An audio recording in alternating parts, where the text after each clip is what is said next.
திராவிட முன்னேற்ற கழகத்தின் அமைச்சர்களது வீட்டில் அமலாக்கத்துறை அதிகாரிகள் வீடு புகுந்து சோதனை நடத்த ஏற்பாடுகள் செய்யப்போவதாகவும், குறிப்பாக நேரு, அமைச்சர் துரைமுருகன் இவர்களோட அனைத்து ஆவணங்களையும் சேகரித்து அமலாக்கத்துறை அதிகாரிகள் வீட்டிற்கே சென்று வருமான வரித்துறை அதிகாரிகளுடன் வீட்டில் அனைத்து விதமான சோதனைகளையும் செய்ய திட்டமிட்டிருக்கிறார்கள்.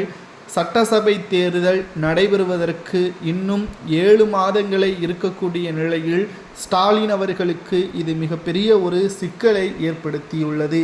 ஒரு பக்கம் அதிமுக மெகா கூட்டணியை தயார் செய்து கொண்டிருக்கிறது. மறுபக்கம் தமிழக மக்கள் திமுகவின் மீது நம்பிக்கை இல்லாமல் இருக்கிறார்கள்.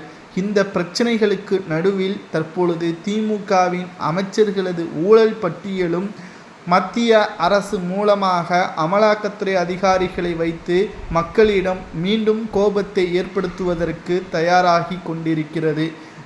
நேரு அவர்களது வீட்டில் மூட்டை மூட்டையாக பணத்தை அமலாக்கத்துறை அதிகாரிகள் கைப்பற்றினால், இவரை தொடர்ந்து ஸ்டாலின் வீட்டிலும் அமலாக்கத்துறை அதிகாரிகள் சோதனைகளை நடத்துவார்கள் என்ற தகவலும் கிடைக்கப்பெற்றுள்ளது. 2026 சட்டசபை தேர்தலில் ஸ்டாலின் 2வது முறை முதல்வராக பொறுப்பேற்றால் மட்டும்தான் அடுத்து திமுக கட்சி நிலைத்து நிற்கும். இல்லை என்றால் சுக்குநூறாக உடைந்துவிடும். அதற்கு உதயநிதியே முக்கிய காரணமாக இருப்பார். ஸ்டாலின் அவர்கள் பொம்மையாகத்தான் இருக்கிறார். அதற்கு காரணம் வயது மூப்பினாலும் அவரது செயல்பாடுகள் என்னவென்று அவருக்கே தெரியாத காரணத்தினாலும் தற்பொழுது திராவிட முன்னேற்ற கழகத்தின் ஒட்டுமொத்த பொறுப்பும் உதயநிதியும் சில மூத்த அமைச்சர்களும் தான் பார்த்து வருகிறார்கள்.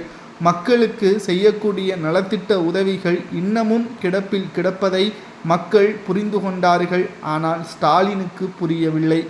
ஒரு பக்கம் திமுகவிற்கு எதிராக எதிர்க்கட்சியினர்கள் மெகா கூட்டணியை அமைத்து கொண்டிருக்கக்கூடிய நிலையில் மக்களும் தங்களுடைய எதிர்ப்புகளை ஸ்டாலின் மீது வைக்கிறார்கள்.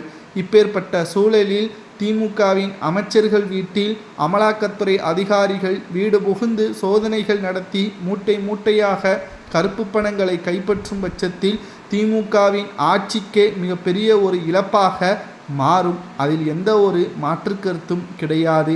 அப்படி கூண்டோடு சிறைக்கு செல்லக்கூடிய நிலைமை ஏற்பட்டால் திமுகவின் ஆட்சி கூட கலைக்கப்படலாம் என்ற தகவலும் கிடைக்கப்பெற்றுள்ளது. பொறுமையாக இருந்து பார்க்கலாம் என்ன நடக்கப் போகிறது என்பதை.